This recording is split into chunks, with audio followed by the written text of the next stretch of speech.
Hello everybody and welcome to our webinar today on improving racial representation on school governing boards. It's lovely to have you all here. My name is Hannah Stolton and I'm the CEO here at Governors for Schools. I'm also a chair of governors at a primary school in Essex. We've got Ollie Keane who will be helping with the webinar. He's not on video at the moment, but he is on hand to answer any technical questions. So if you do have any problems, just put a message in the chat, or if you have connection problems, please do try to log back in. Hopefully you'll be able to get back onto the webinar, no problems. In July, we held a webinar with Better Governor on promoting anti-racism in schools. Hopefully you were able to attend that, but if not, it is still available to watch back on our website. Following on from that, we wanted to look at the makeup of governing boards themselves rather than what was actually going on in schools. We wanted to talk about how best to encourage a more diverse board in the hope that this would lead to better governance with a wider range of experiences and outlooks to draw from. We also got feedback from some of the attendees that it would be useful to talk about the experience different board members have, how welcomed and supported is every governor, no matter what their background is. So today we thought we'd host a panel event to share with you thoughts and experiences of those in the sector. We've got 5 panelists joining us, which we're really pleased about. So we'll hear from each of those in turn, and then we'll follow that up with a Q&A session. If you'd like to put any questions you have in the chat function as we go along, then hopefully we can get to as many of those as possible at the end. So welcome Sharon, Adrian, Raj, Josephine and Rosemary. Josephine will be joining us hopefully shortly. She's just suffering the perils of lunchtime at school. But Sharon, Adrian, Raj and Rosemary are all online with us today. So first of all, I'm going to hand over to Sharon Warmington. Sharon is the founder of the National Black Governors Network. She is a governor and also vice chair of an IEB, an interim executive board. She's also a licensed assessor for governance. So over to you, Sharon, to tell us about your experiences as a governor. Hi, good afternoon, everybody. Thanks to Governors for Schools for inviting me to join this webinar and to speak to you. I'm going to try and wrap everything up in 5 minutes, but I just wanted to take you on a bit of a journey as a black female born and bred in this country to Jamaican parents. My education experience through primary school through to secondary school was fine up until I got to secondary school, actually.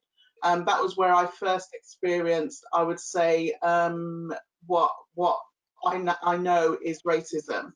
And it was subtle in many respects, but obvious in a lot more, from being placed automatically in what at the time I think were classed as low educational classes automatically with no testing, really. Right through to being told by a careers teacher when I was asked what I wanted to do, and I said I wanted to be a teacher, and the response was, black people don't become teachers, Sharon. Maybe you should concentrate on being a factory worker. So the impact that had on me as a child was huge. I was determined more than anything, but because of the parents that I had, that wasn't going to stop me from doing what I wanted to do. But what it did do was to turn me off teaching, because I thought if that's what teachers think, then I don't really want to be part of that makeup. But there was a black teacher that I did have in my school who wasn't my teacher. But just seeing her, she was a science teacher, just seeing her made me think differently about what I as a black female could do with my own life.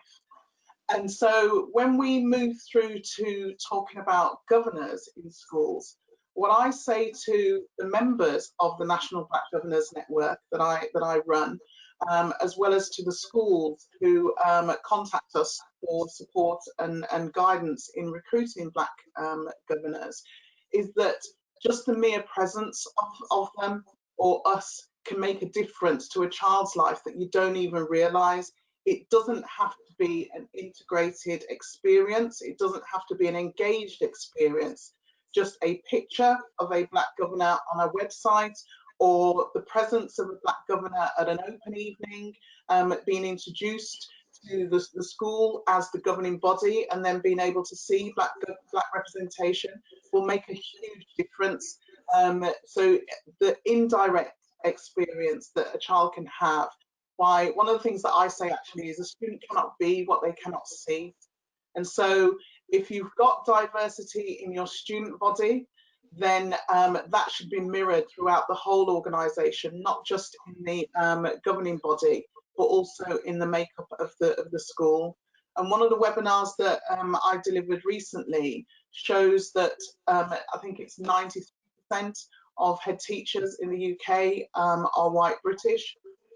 And if we don't have the representation around the governing body, then it's not going to have the trickle-down effect that is desperately needed.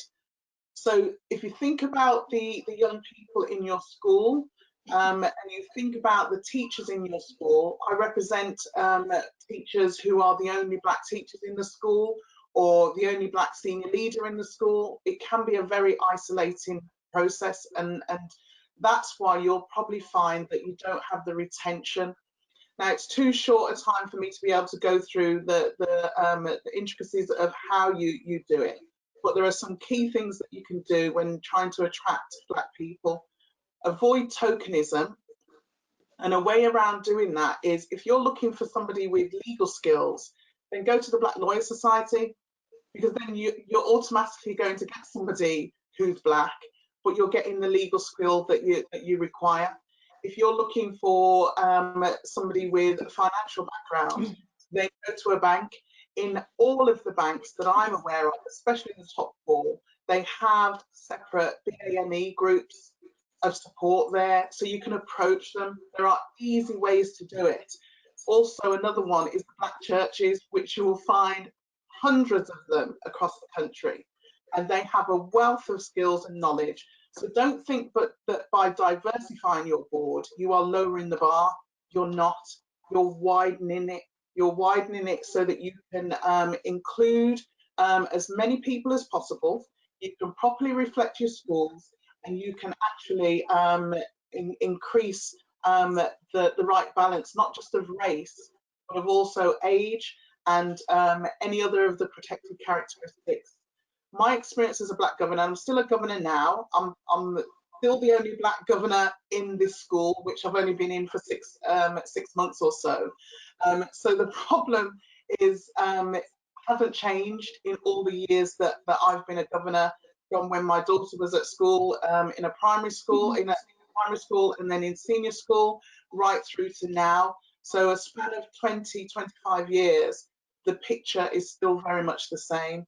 If anybody is interested, and I do know that Governors for Schools, I was corrected at the last webinar that Governors for Schools do collect the data in terms of on application identifying as black. So if you're looking for a black governor, either black Caribbean or black African, and you want to have an honest conversation but are not necessarily comfortable with how to approach it, then by all means get in touch with us, because we are here to help. And it's not about pointing fingers or anything. It is about making sure that you are properly represented as much as possible. And I think that's my 5 minutes. But I'm happy to answer any questions. I'm happy, I'll be on the call, happy to answer any questions that you may have. Thanks ever so much, Sharon. Thank you. Now going to pass over to Adrian. Adrian is the trust leader at Seven Academies Educational Trust. He's an experienced school leader, a senior leader with a focus on school improvement across the 7 schools in the trust. He's also a parent governor and the trust lead for character and personal development. So over to you, Adrian, to tell us about your experience. Thank you, and welcome everybody, and thank you for having me here to talk this afternoon. Governors represent the most senior tier of the institutional structure of education. And as that body that safeguards that institution, its mission really should be about equality and diversity. Personal contacts or word of mouth are the most popular form of recruitment process for governors. However, this brings a real risk of reproducing the status quo that happens across our society that is dominant white. Often people of colour are intimidated by this, and they rarely see or know people who look like them at this level. If I think about myself as a black man, I very, very rarely see another black male in those meetings across the board. And as you've just heard Sharon say, my favourite saying is, it's difficult to become what you cannot see.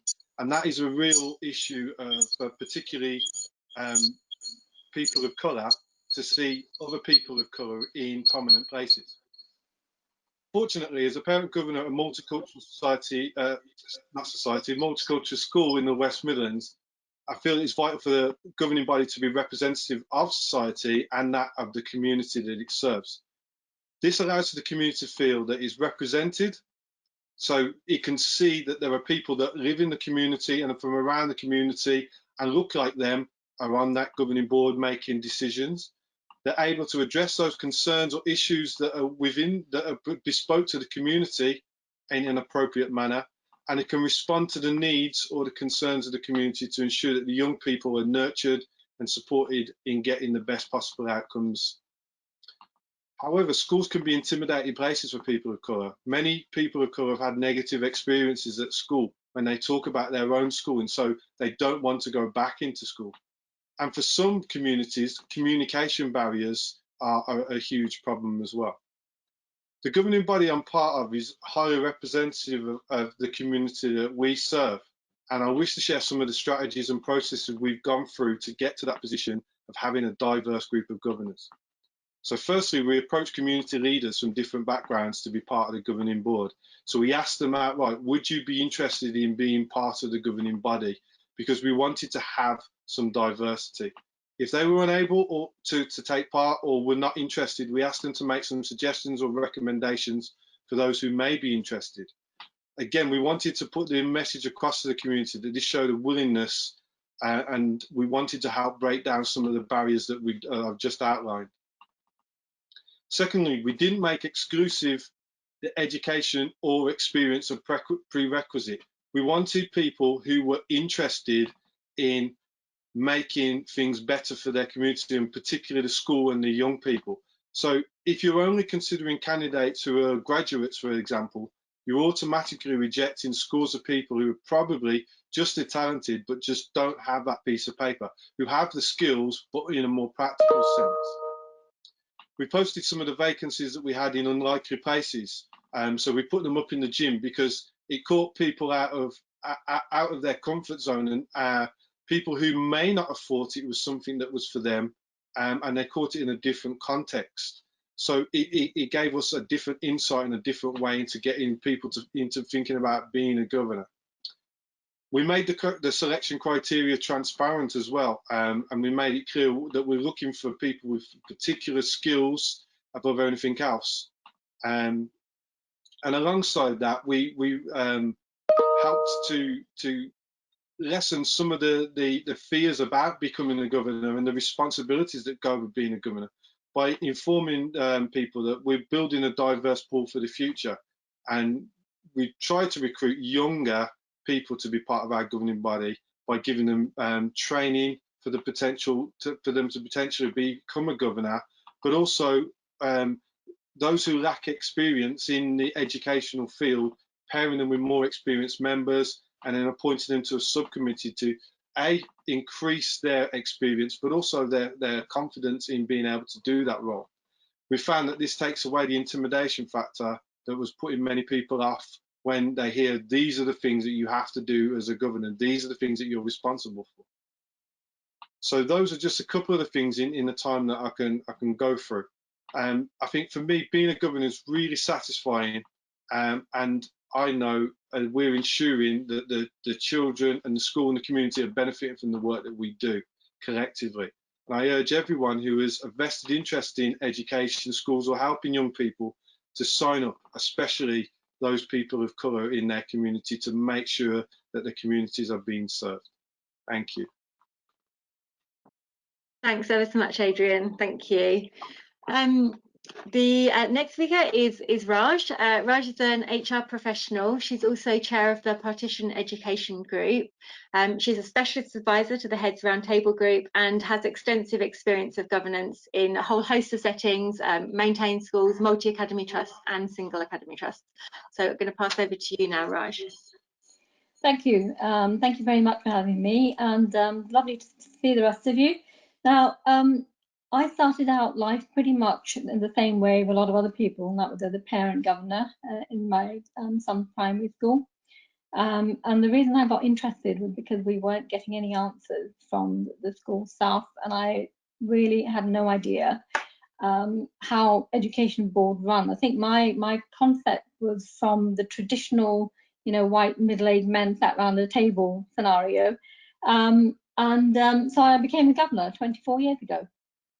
Now, I've been really, really fortunate in having had opportunity to govern in a number of very different kind of settings. So from leafy suburb schools, which have their own kind of issues, to, and those were predominantly kind of white areas, to schools in very challenging areas, and in particular a secondary school in Bradford, which meant it needed an IEB. So I was actually on the IEB. Now, the one thing that is common to all these schools to me is that I have always been the only brown or black face around the table. And when I walk into school in the white areas, quite often I am the only brown face that the children are seeing. So from whether it's representation in terms of staff, or whether it's leadership, or whether it's governance, we simply do not have enough representation. And I think it's really important that all children see themselves reflected in the curriculum, reflected in terms of staff around them. They need role models. And actually, for black and brown children, they need to see people who are doing other jobs in leadership roles, in decision-making roles. Because I sat here literally, you know, nodding my head. Everything Sharon said, Adrian said, totally 100% agree. My experiences have been very similar in that sense. You know, joining a board, especially, and I've been on multi-academy boards as well, which again, complete different challenges, tend to be mainly white middle-aged men, and they kind of take a little bit of exception to having a 5'2" brown woman who actually knows what she's talking about. They don't like that challenge, and I think the challenge we face, and I say this, you know, 24 years, and I have seen so little change. And this year, against the background of Black Lives Matter, against the background of everything else, and the soul searching that we as a society have been doing as well, I think now is the time for change.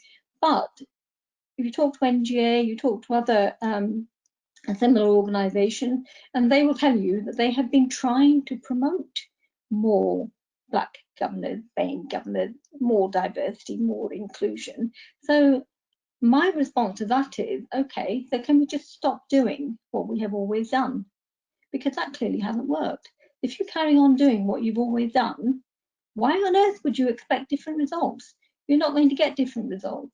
And some of the issues we have is that some governors, I know of one in particular who had been chair in the same school for 35 years. That is an awful long time, and we need to think about what we can do in terms of, you know, why should one person be in one school for that length of time?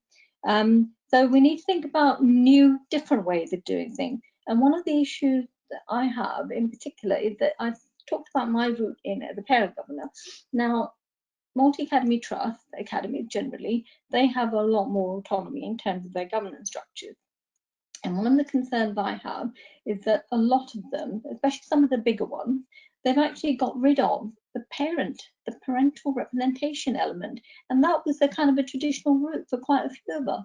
They've got rid of that. So they only have advisory boards. And therefore, that route isn't even open to black or BAME people to kind of, you know, work their way up.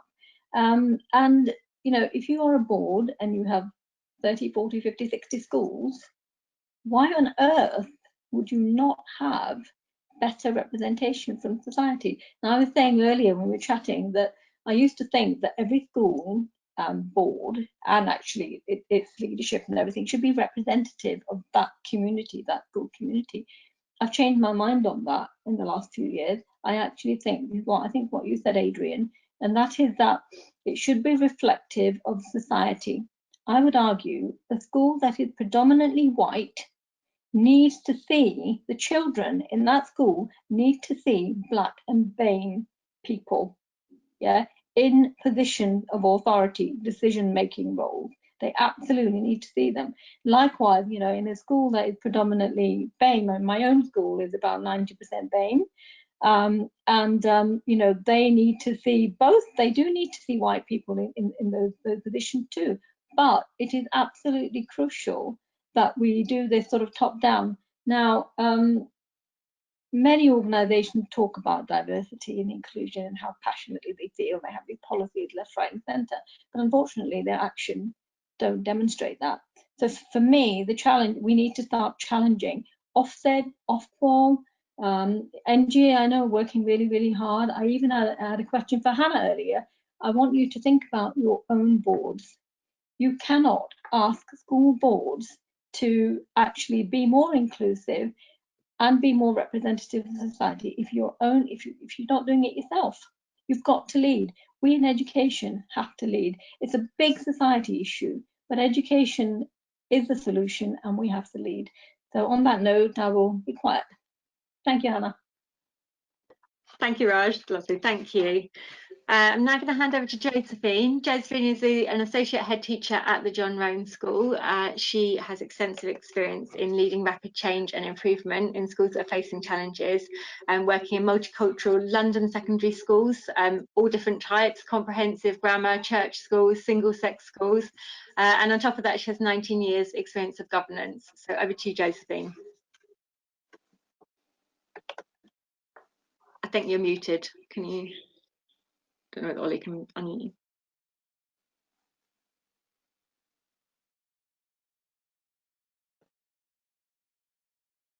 No, it's still muted. There you go. Can you speak now? Am I muted now? Yep, you're okay. Thank you. Bear with me, sorry, panelists, with the technical issues. But I'm really, really pleased to be part of this discussion. As Hannah said in the introduction, I have been in a number of schools, 6 to be honest, and I have been part of all governing bodies throughout each of those schools. So in the first school I was in, or second school I was in, I was a staff governor. And my experience with most of the governing bodies that I've been in is exactly what Raj has said, and that is where you do have governors reflecting the community of the school, it's usually through parent governor roles. And as Raj has said, in some multi-academy trusts or schools that are going through difficult circumstances, they may have interim governing bodies which may not quite reflect the community that they're in. But nonetheless, all governing bodies need to really reflect or be aware of and see the population that they are governing for.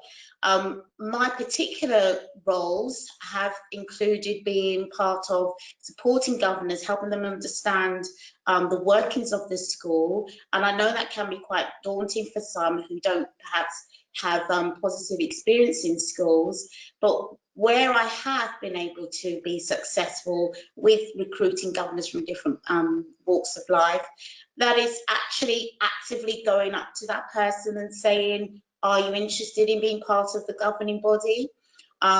Where we've had really engaged and active parents who really wanted to be part of the school and help make a difference, or asking really helpful and interesting questions about what could make the school even better, that's when you can see, there's potential there. Maybe they would like to be part of the decision making of the school. So where possible, I have tried to actively do that and talk to people and say, look, you'd be great as one of our governors. Have you thought about being one? If you don't want to be one of ours, maybe just join the governing body just generally, and then you might be able to be picked for a different school. I would say the same with members of the community. People do need to give up their time, but it is very much worthwhile. So where I've got my networks and connections and links, then I will then encourage friends or colleagues and say, you know, you should be part of the governing bodies of schools, because that will really make a difference. Your expertise, your way of working, what you bring to the community will be really helpful. I just wanted to change the conversation slightly in terms of governance and recruiting. And I think once you are able to, and even if you haven't been able to, I do want us to think a little bit more about what governors do while they're there on that panel, and what they can be doing to make sure that not only are they themselves diverse, but that they are helping to recruit more diverse leaders. And from my experience, I've made lots of different application forms and been part of different interview panels. On one side, being an interviewer, but also being an interviewee. And very often, if the panel don't quite reflect the community, or don't quite see and understand that the community needs to be reflected in the school, very often you will get not considered for particular roles, partly because they haven't been used to seeing maybe a black female head teacher or a black female leader in some shape or form. So I think it's really important, and it's pertinent for governors to train themselves up into awareness, be conscious, really conscious, that when they're recruiting, that they are looking for the best people, don't get me wrong, but they are constantly thinking about, will this person add something extra to our community other than have they got the leadership skills? Because most people who apply for the job will have those skills. So it's now a question of the governors to think about, actually, it's not just they've come from Oxford or whatever it is that they feel the best people come from, but it's more about what can they bring that will really be pertinent and useful to our school, because they've come from a different background, because they come from a background that may be reflected within the school.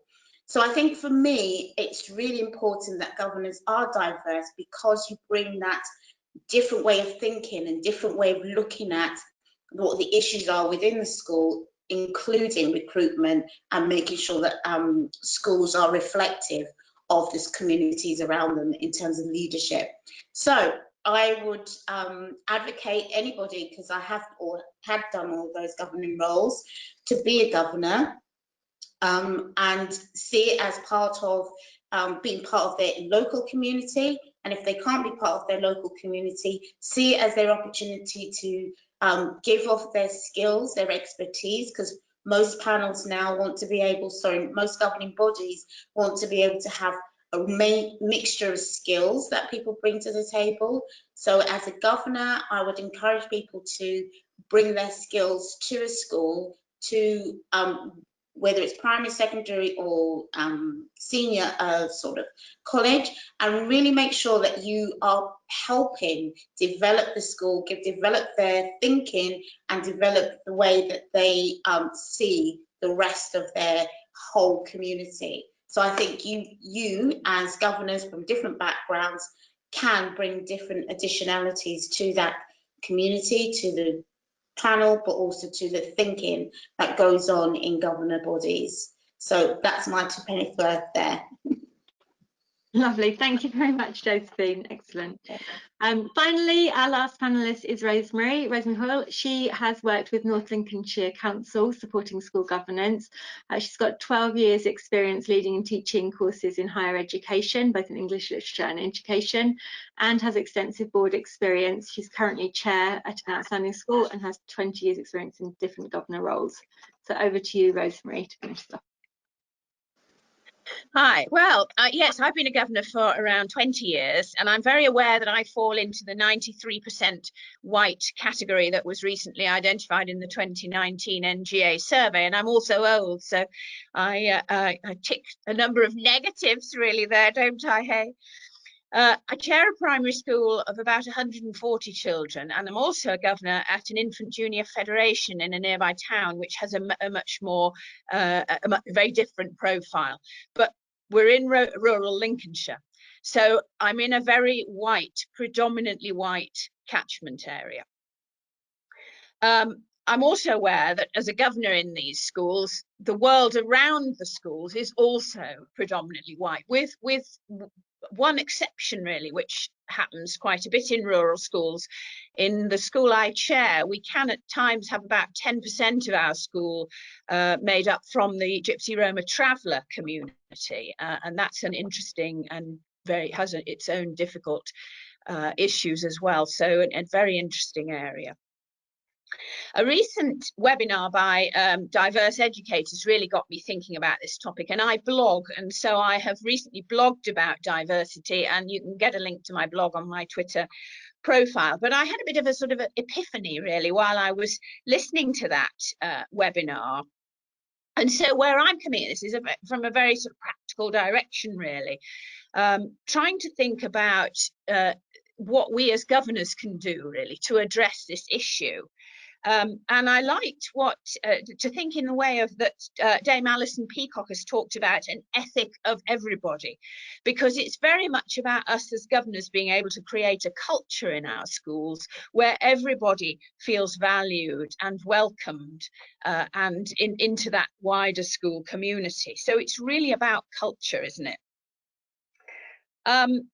I was also during that webinar very struck by what one of the speakers talked about because I'd been kind of locked into that thinking whereby I was thinking, yes, our schools need to offer a curriculum where children are being shown examples of Black people in science and a wide range of diversity in all aspects of their reading and everything that they're doing in the curriculum. And suddenly that part of that epiphany was me thinking that it isn't just that, is it? It's a lot more than that, really. And one of the speakers in the previous webinar that I've spoken about talked about it being a place where your own culture, religion and sexuality, your own gender orientation or your own disability has a place and is valued. And he talked about being able to be your own authentic self, and that phrase really rang true with me. And so I started thinking about how as a culture we could look at that in our schools. And a lot of the previous speakers this morning, things that they have said have chimed with the thinking that I was doing after this webinar really. So that ethic of everybody, as a board, a white board as we are in our school, we need to really address that. And so in my blog and in the thinking and discussion with colleagues, I've come up with a series of key questions really that I think boards need to address. And the first one is that we need to look around the table. We need to look up from our paperwork, look around the table and say, you know, what does our board look like? Well, my board looks awfully like me, actually. In fact, both the boards I belong to look awfully like me. So, you know, that's not good enough, is it? So also, I think we need to ask ourselves whether valuing diversity is actually not only explicit in our vision and strategy, it not only in the words, and I know Raj and I have talked about this before, it's not only in the saying, but it's in the doing. So yeah, we've probably got all the right words there, but are we actually doing anything about it? And that's come through from some of the previous speakers, hasn't it, about things we should be doing. Maybe do we have a governor who's focused on this as an issue within the school, who's got a responsibility for thinking hard about this? Or do we think it's something the whole board table should be talking about and thinking about? And actually, when did we last talk about this as a board? When did we sit down as a board and have a discussion about this? So those things are something that we should be thinking about for ourselves as the Board of Governors. But then for our school as a Board of Governors, we need to be asking some hard questions there, don't we?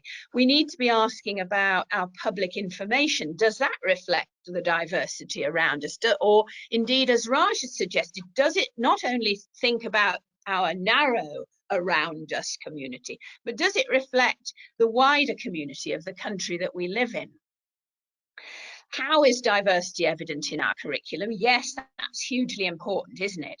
But also, do we as governors know that we have a range of resources available, books from really early years that reflect that range of the community that we see outside our school gates? And then thinking about the people within the organisation, the governors, but also the staff, do they have the training that they need? Do we as governors have the training that we need? When did we last do some sort of CPD ourselves on this? And hopefully all of us who are involved in this morning, that's evident of our commitment to that. But sit down as a board and talk about this. What do the staff do? If you're in a school that's predominantly white, do the staff know how to talk about these things? Do they know the language to use with children when questions arise? So lots and lots of questions that governors can ask there of the school. But importantly, those first questions, I think, are questions that we need to ask of ourselves so that we can truly buy into the ethic of everybody. Thank you. Thank you ever so much, Rosemary. Lovely. Okay, got lots of questions coming in, so I will go straight over to them. The first one I'm going to take is specifically for Adrian, just because it follows nicely on from what we were just talking about from your piece, Adrian. Did the strategy work? So I'm thinking this is about the recruitment strategy, and were you able to appoint a black governor? Yeah, it did work, and I'm happy to say that I'm not the only black male governor on the board. There's 3 of us, so that's it's amazing. I think it's just about thinking outside of the box. As I started with, most people will recruit governors through word of mouth. So you talk to people who generally look most like you. So that's generally what happens, and therefore we get more of the same. So by using that strategy to think outside the box and approaching those community leaders, we managed to get a very diverse group. Our chair of governors is of Pakistani origin. We've got Indian governors, we've got black African governors, we've got black Caribbean governors. So, and we've got white British governors. So we've got quite a diverse range across our whole governing body because we took that strategy to do that. And we've also managed to recruit a number of younger governors through using that strategy as well. Excellent, thank you very much. Lovely. So one of the questions that we've had come through is, how can we benchmark as board when it comes to diversity?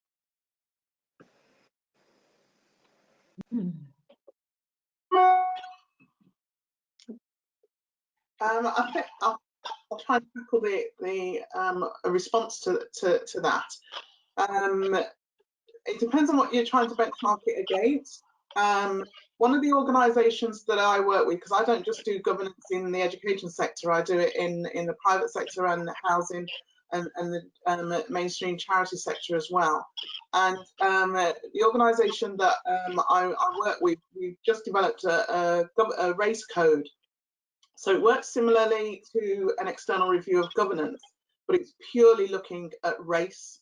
And not just race at the strategic end, the board end of the organisation, but right through, and how you need to get comfortable with being uncomfortable, first and foremost, to take an honest and open look at where you are as an organisation and what you're going to do to change it. Now, nobody wants to say, well, you know, you've got all white around the table, so you need to get rid of 4 or 5 of them and with black people. That's not what we're asking.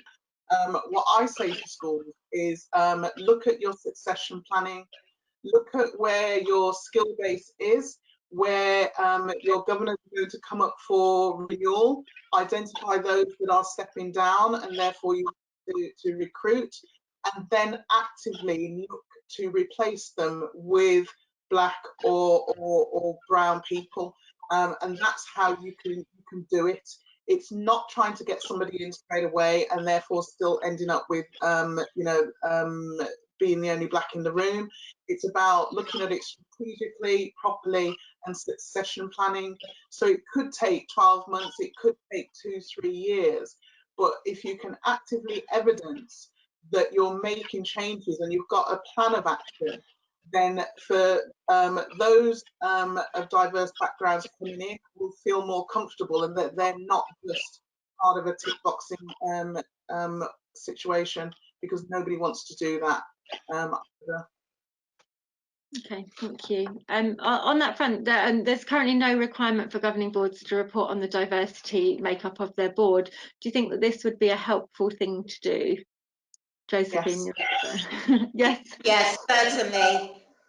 Certainly. Yes. I think I'm sure Rosemary and Adrian may be able to relate to this, but when completing application forms, we are asked to complete what your background is, your ethnicity, or if you have any disabilities, even sexuality.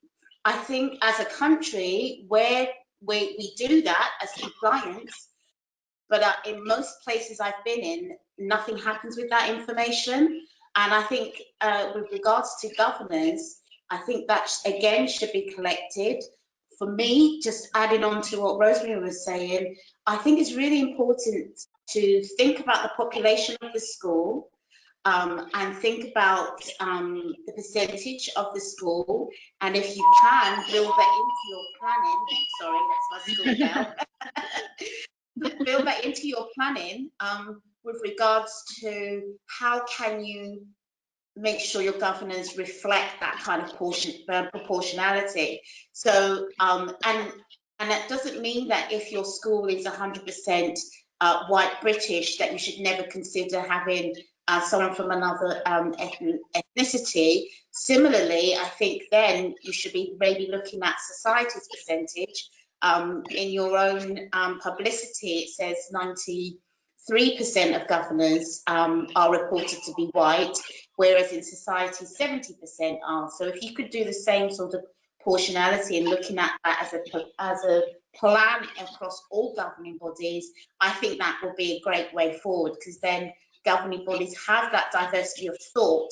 That's where I'm coming from. It's not just about having brown and black faces, it's diversity of thought, and that you've all got different ideas coming into the decision making across the board. Absolutely. Can I just say something? For me, I joined the board in the middle of the pandemic, and I was appointed chair at the first meeting. And one of the things that we've discussed right from the outset is the fact that the school is 90% BAME in terms of community. We do have Romany travellers as well. There's a really good mixture, but the board does not reflect anywhere near the experiences of the members of the community. So for me, I'm sorry, but it is really, really important that we do get black and brown faces around that table. And fortunately for me, speaking to the leadership team about this, they completely agree. And we have had a number of governors who are due to step down or have stepped down. So what we've discussed is what I'm calling positive action. So it's not, I'm not saying we're discriminating. What we're saying is we've actually conducted skills audits and I've looked at what skill set we're lacking. And when we go out, we are going out actively recruiting, but we are doing more than putting a simple statement to say that, you know, we want to have black or brown governors. Yeah.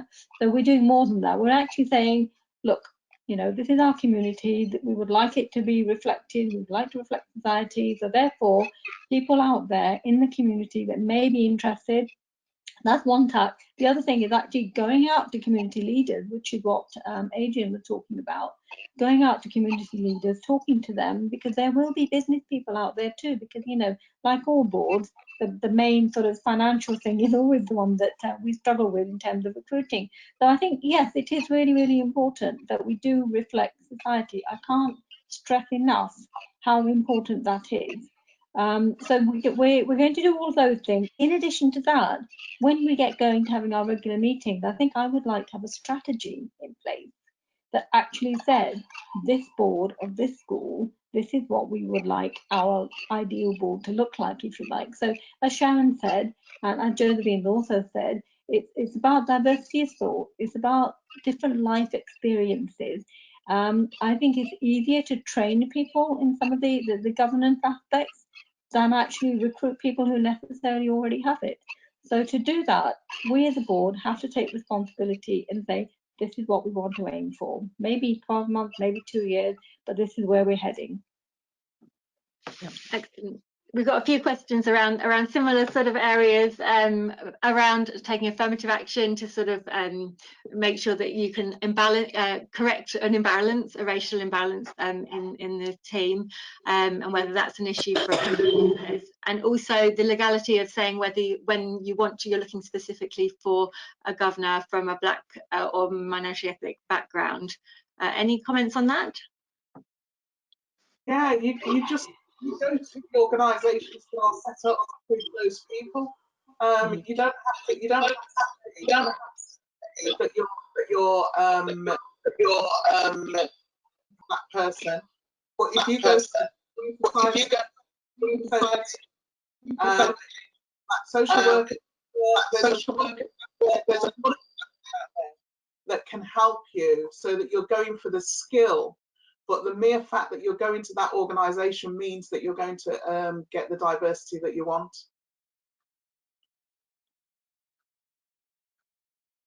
Muted myself just in case I was causing feedback issues. Rosemary, did you have something to say there as well? I think you're muted, Rosemary.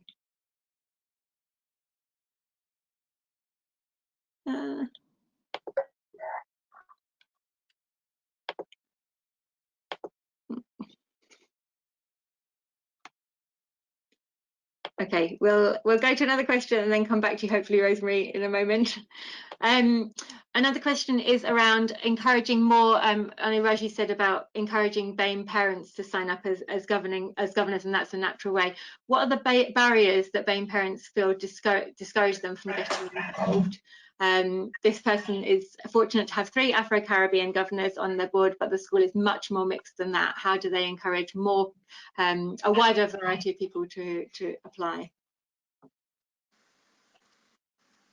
Sorry, I was going to say, I know when we were talking about this, Sharon, in the pre-meeting we had about a week ago, you were talking about the discomfort of being the sole Black person in the room, and I can relate to that from being the sole woman in the room so often in my career, and therefore not feeling welcome, and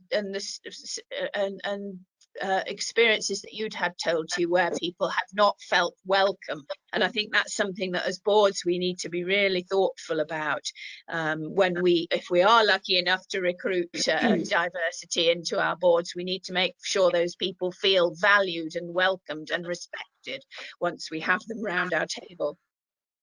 Yeah, it's also remembering parent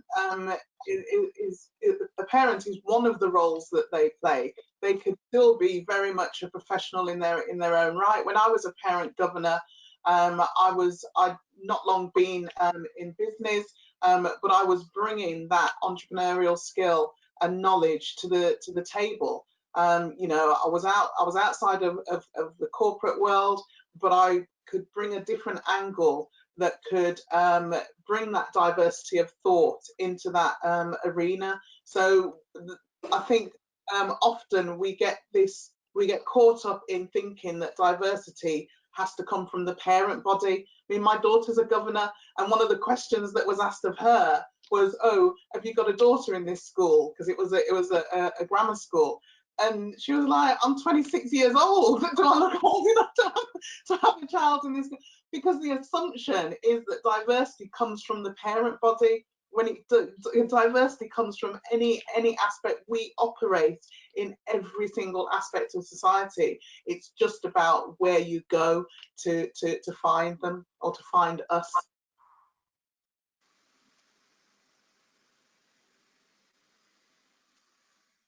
Can't hear you, Raj. I can hear you. No, I'm back.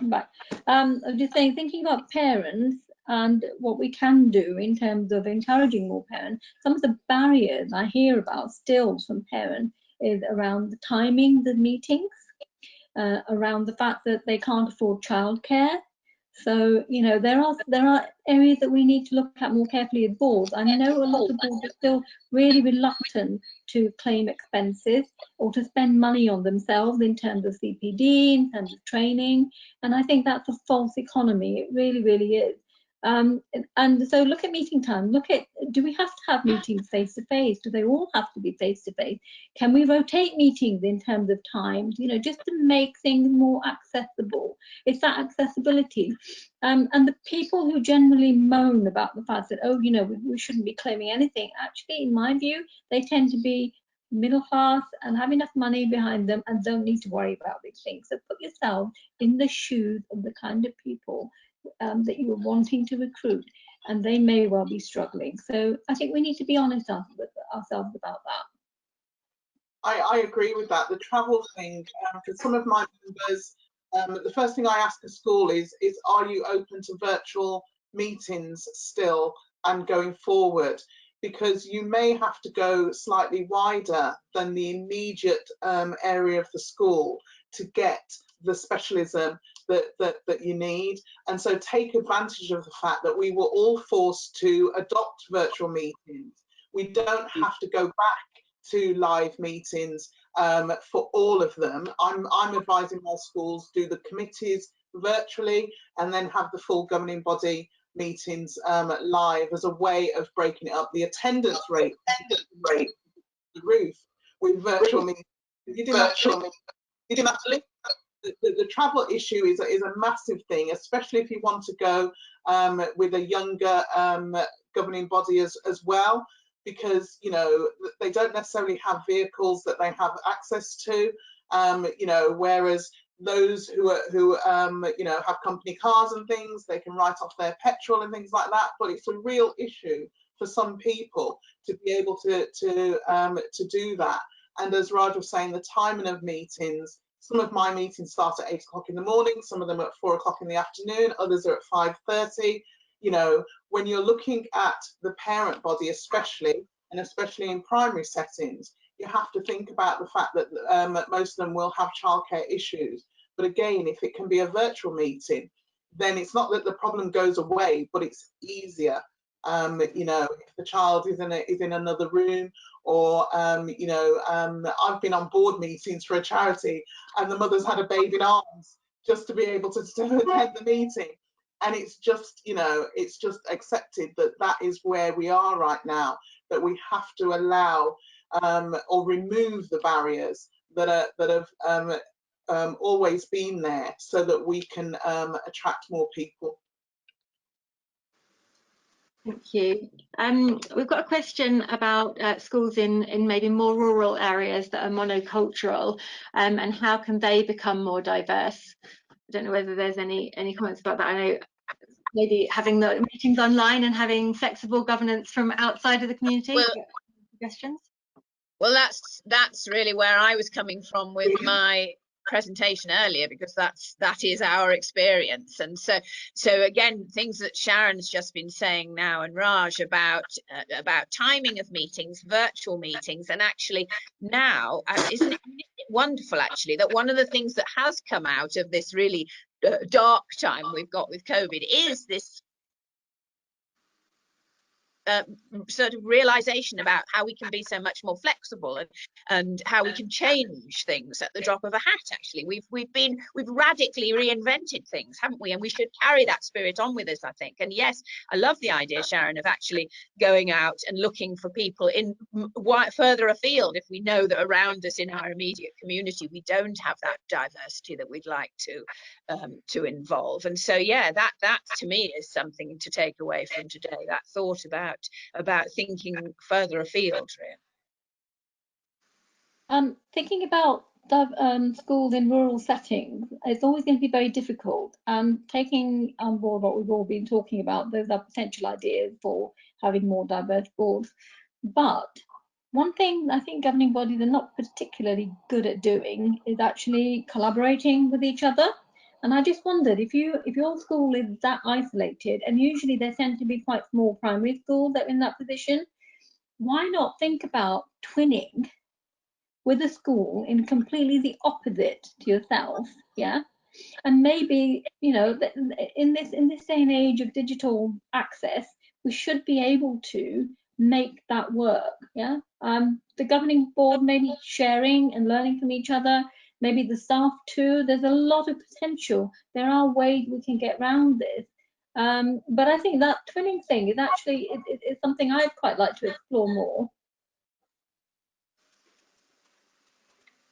That's a really interesting idea, to twin with another school. Adrian, does your school have, I mean, you're working with the multi-academy trust. Do the schools, are the schools in different areas, or how does that work? Can they pull resources from each other? All the schools are based very close to one another, so generally there's not much diversity at present because of that, because it's a 98% white British area, and it is something that the trust are working on. And recently, just before COVID, we were looking at using more remote access to enable people who are not from the area to be able to dial into those meetings. So it's something that is a work in progress, I guess. And I think it's just about people being flexible and not doing what we've always done, as somebody already alluded to earlier, because we keep doing it, we get the same results. So, you know, COVID has been a great curse, but it's also been a great blessing, because we now do things differently. Like 6 months ago, we probably wouldn't have had this webinar now. So, you know, it's something that we can take and embrace, and as we move forwards. And I think, as has already been outlined, the flexibility that it allows is massive, and it's something that should be taken very, very seriously. Thank you. Can I just give one action for all of us, is that maintained schools don't have the flexibility that academies do. In terms of, you know, at the minute we can have virtual meetings, but not under normal circumstances. Has anyone heard anything to say that that's going to change? I haven't heard anything that says that's going to change, but I think it's something that does need to change. Schools can't go forward. Maybe this is the opportunity for governors of whatever organisation to be pushing back. I've done most of my work. I'm a clerk in a number of schools as well. Most of my work in the academy sector, but I've also got a maintained school, and I'm a governor in a maintained school now, and it's hugely restrictive and quite bureaucratic as well. And that in itself causes problems. But I think moving forward, there does need to be some changes in terms of the maintained structure and the way it operates, to allow more flexibility and to increase the diversity that way. I think this will depend on different local authorities, because certainly where I am, we're going to have the flexibility to go forward and structure and continue to operate with virtual meetings. It's very much, you know, not something that's being prescriptive for us to change anything. So I think the difficulty there is different local authorities have greater or lesser control over their maintained schools, don't they? Rosemary, I think you'll find the DfE issued that. Right at the outset, when COVID happened, they said, right, okay, maintained schools too can meet virtually. I don't think it is down to local authorities. I think you'll find the DfE have that. So it needs some sort of primary, or need legislation, not necessarily primary, to change it for maintained schools forever. At the minute, DfE is saying, okay, you can still meet as maintained schools virtually. That's my understanding anyway. Well, I'm not sure, Raj, but I think providing the board have discussed and agreed, we've agreed that we can do virtual meetings, and in fact had done before COVID, that we had said that we would have them from time to time. So I don't know. I think, you know, as with all this guidance, it's fraught, isn't it? The pages and pages of it. So we'll have to see going forward what happens. Yeah. Okay, I'm conscious we're nearing the end of our time now. Just one final question. How do we encourage our fellow governors to embrace diversity? Somebody who's on a board where any talk of diversity causes a universal eye roll in the room. How can we remove this stigma to embrace and encourage diversity? It's just a small point, quite a weighty one to tackle to end us off. I think personally, what I do with my schools as clerk, clerks have more influence than you may think or realise in having those conversations, those direct conversations.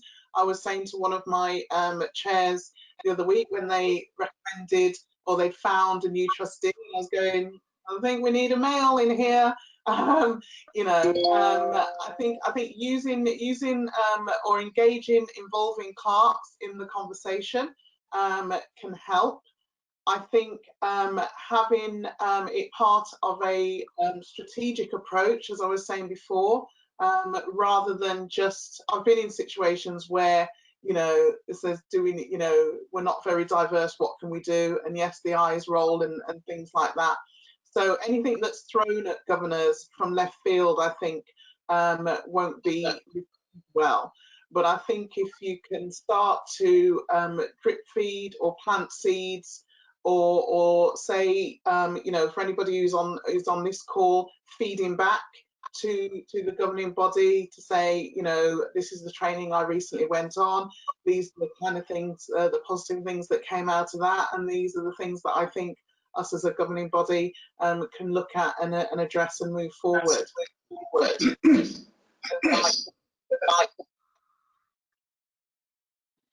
I think the sort of questions that I've got on my blog and that I've talked about today are the sort of questions that could form part of a really useful board discussion. And I think boards should all ask themselves when they have last really interrogated this and thought about it deeply. And a sort of thematic discussion at board could be really, really interesting, addressing some of those questions. I just want to chip in there. I think it comes back to what we were saying previously. It really is about planning for diversity. So you might get the odd eye roll, but actually that in itself needs to be looked at and addressed, because if someone's rolling their eyes, they're sort of dismissing the fact that boards should be diverse. So if that is a reaction, then that's a cultural change that needs to happen, and therefore it needs to be much more of an open discussion about the fact that perhaps that's a bit more of a hostile environment where people aren't recognising and valuing the fact that we need to have a diverse board. I suspect anyone who is rolling their eyes is trying to keep the status quo, or they feel it's tokenistic, and you know, no one wants to be part of any sort of tokenistic gesture or structure, but it's more about recognizing that we all have different points of view, and that if you have a diverse governing body, then you will have diverse discussions, and that's really, really important. Thank you very much. We're just 2 minutes over our time limit. So if there's anyone would like to add, if maybe you'd like to add a last point each that as a takeaway, and then we'll finish up. So Raj, did you have something to finish us off with? Yeah, so for me, I've already started having conversations with people. What I'm finding is that because of everything that's happened this year, from COVID to its impact on BAME communities to Black Lives Matter, and my work with the Partition Education Group as well, I'm finding that anyone from CEOs, head teachers, governors have approached me and said, do you know what, this is the first time I'm really thinking about this properly. People are speaking up. And for the first time, it's not just Black people talking about Black people, it's Asian people speaking up on behalf of Black people as well. So there seems to me an opportunity that we need to grab. And so when people approach me with this, we have these uncomfortable conversations, and they acknowledge that they are uncomfortable, but they genuinely do want to understand why this whole thing is so important, why inclusion, why diversity, why is representation important in education. And I think there's a growing acceptance because they're hearing from so many people who have been through education themselves, and then as teachers, and then as trying to get into leadership, that actually we have got systemic racism issues. So for me, the final point really is that let's have these conversations. Don't be afraid to speak up and ask. You know, we want to talk to you. If you want to learn more, get in touch. Thank you. Adrian, did you have anything to add? Yeah, just following on from what Raj says, and has come out throughout the discussion today, it's about that succession planning. It's about, what does our board look like today? What do we want it to look like? And what's the time frame that we're working towards, first and foremost? And then second of all, what can we do? Who can we approach to make our board look different? And what community leaders, what different people, what can we do to make ourselves more accessible to those people of colour that we're trying to attract, and to make sure that we're diverse in our makeup and our thinking? It's so imperative that we make it a less threatening environment, because those people who are not taking part are threatened by the bluff and the bluster, for want of a better phrase, of what being a governor is about, and they're put off by that, or rather intimidated. So it's about pulling back that curtain to show them what it looks like behind it, and getting them involved, getting more young people involved, because the young black people that I know are really, really passionate about changing school experiences.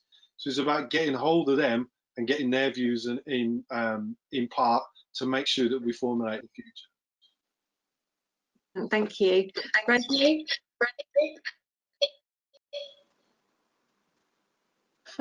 Only to say that I would want to return to this idea of the ethic of everybody, really, and that, but also ask boards to talk about it, but not just talk about it, not just have the words, but do something about it. Lovely, thank you. Sharon?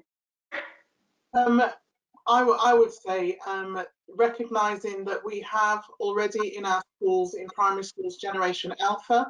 They will be entering secondary schools in the next 12 to 18 months. We are not creating or raising or educating national citizens. We are creating, educating and raising global citizens. Their world is already diverse. What we need to do is to make sure that the school that they're in reflects the global space that they're already exposed to. So true, thank you. And Josephine?